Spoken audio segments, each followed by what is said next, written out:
Today on FSI, we are breaking down the Dallas Cowboys and the Atlanta Falcons from a betting perspective. We've done all the film research and we've gone through the analytics so you guys can make an educated decision on the game. I'm your host, Tom Cross, and to my right is our analytics expert, Stephen Fu. Thanks for tuning in this week. The Falcons are on the road as a 4.5 point underdog. They're plus 190 on the money.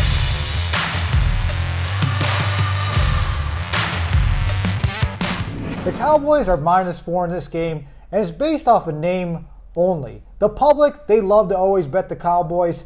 Both teams lost last week, so it's really a toss-up this game, and I think there's a little bit of value in the money line for the Falcons at plus 190.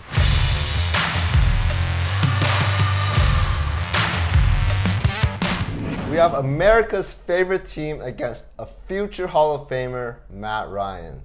These two teams are coming off a loss both against the spread and straight up. And it could be argued that Dallas was robbed of a win with that terrible pass interference call. However, there were missed calls on both sides. I think the public will like Dallas because their game was within a one possession the whole time. Atlanta was basically blown out from the beginning, so there's no incentive for people to like that. There is some value on Atlanta money line. They're giving you almost twice the amount you put in.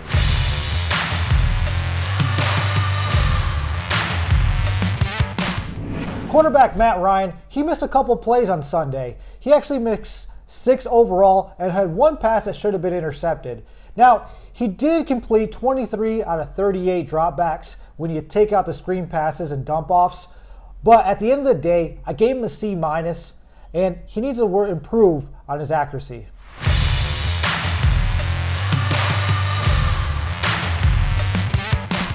There was high expectations this season for Dak Prescott.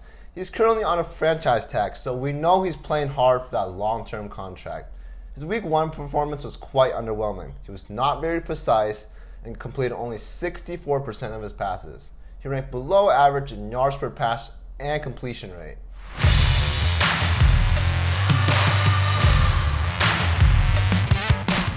The Falcons' offensive line was bad against the blitz. They allowed 10 out of 38 real dropbacks to be pressured or sacked. Now, the Cowboys' D-line had a surprise. Aldon Smith played very well, and they actually have a stacked D-line with Everson Griffin, DeMarcus Lawrence, and Smith. So I expect them to actually get some pressure on Matt Ryan this week. Advantage to the Cowboys.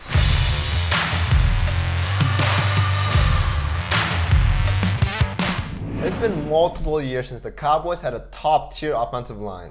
This year is going to be the same story as last, ranking just below average at 7.5% sack rate. I think the offensive line is going to struggle against that Falcons pass rush. Atlanta added Dante Fowler, who did get half a sack last week, but Grady Jarrett will apply pressure as well. This is not a good matchup for Dak Prescott.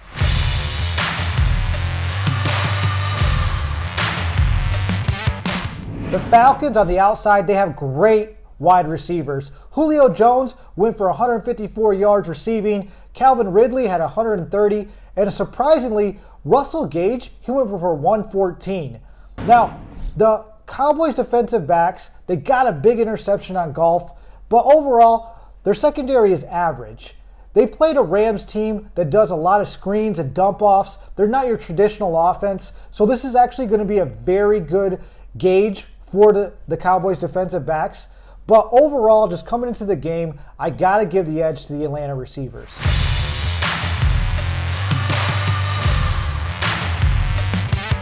The receiving core of Dallas has 2 reliable receivers, but rely on rookie CeeDee Lamb as their third option. Amari Cooper, he's a proven talent in the NFL, but Michael Gallup is only beginning his 3rd season. Gallup had a breakout year in 2019, compiling over 1,000 receiving yards. We have to wait and see if he can reproduce what we had last year. The Falcons' pass defense was not good in Week 1, but no one is good against Russell Wilson. If Atlanta struggles against the Dallas passing attack, they're going to have some real problems moving forward.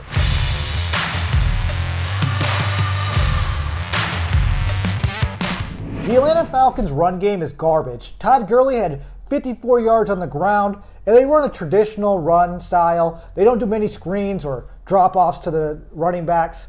Now, with Clayton Venderish out, I feel like they should do that. They need to take advantage of that aspect of the game. The Cowboys are really good against traditional run plays, so I got to give an advantage to the Cowboys here.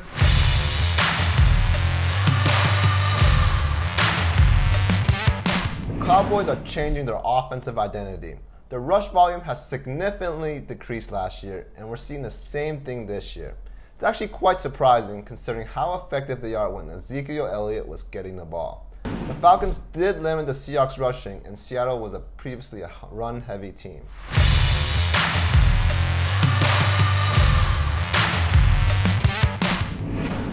This game comes down to pressure. Both quarterbacks, they make mistakes under pressure. But Dak, he's a little bit more mobile than Ryan. And Dallas, they can run the ball with Zeke. So what I would do in this situation is buy a point, take Dallas -3.